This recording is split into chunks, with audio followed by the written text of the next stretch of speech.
केंद्र शासनानं अत्यंत एक दुर्दैवी पाऊल उचललेलं आहे की मनरेगा महात्मा गांधींच्या नावानं असणारी योजना त्याचं नाव बदलायचं काम केलेलं आहे. मला वाटलं महात्मा गांधींचं चिरंतर एक आठवण या योजनेच्या माध्यमातून देशभरातल्या गरिबांसाठी होती आणि तेच पुसण्याचं काम पाप भाजपनं केलेलं आहे. त्याचा निषेध आम्ही करतो.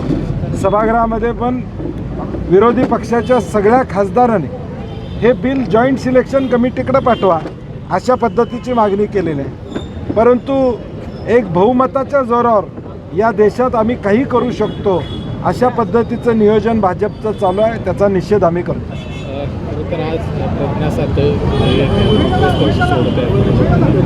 नाही, मला सकाळी अनेक लोकांचे फोन आले.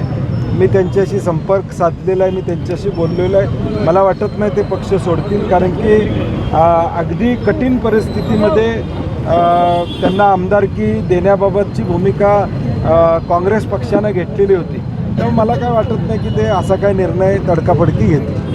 काँग्रेस आणि वंचित बहुजन आघाडीची काही चर्चा चालू आहे का महानगरपालिकेच्या अनुषंगाने? आज कोल्हापूरमध्ये प्रकाश आंबेडकरांची सभा देखील होणार. नाही, राज्य पातळीवर काही चर्चा त्या ठिकाणी चालू आहेत. आता नगरपालिका नगरपंचायती झाल्या, तिथं स्थानिक पातळीवर काही लोकांचे ॲडजस्टमेंट त्या ठिकाणी झालेले आहेत. परंतु तसा कोल्हापूरमध्ये काय आमच्याकडे प्रस्ताव नाही आहे. सातत्यानं वादात असलेले माणिकराव कोकाटे यांच्यावर आणखी तलवार आहे. काही होणार नाही. केंद्र सरकार पाठीमागं आहे, राज्य सरकार पाठीमागं आहे. त्यामुळं शिरसाट असू देत किंवा कोकाटे असू देत किंवा पैशाच्या बॅगा त्या ठिकाणी मोजल्या जातात, जमिनी कुणाकुणाच्या काढून घेतल्या जात आहेत, एवढे घोटाळे होत आहेत. कुठल्या मंत्र्यावर कारवाई झालेली गेल्या वर्षभरामध्ये आम्ही बघितलेलं. त्यामुळं मला नाही वाटत सरकार हे संवेदनशील आहे. अशा कुठल्या कारवाई होतील अशी अपेक्षाच आता जनतेने सोडून दिलेली.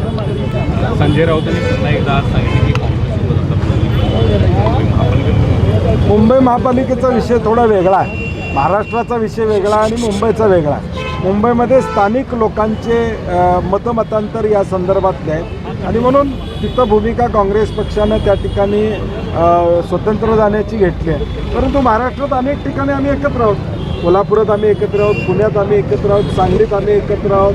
अनेक राज्यातल्या महानगरपालिकेमध्ये महाविकास आघाडी म्हणून आम्ही एकत्र आहोत. पिंपरी चिंचवडमध्ये आम्ही एकत्र आहोत. त्यामुळे हे एखाद्या ठिकाणी हे होणार आहे.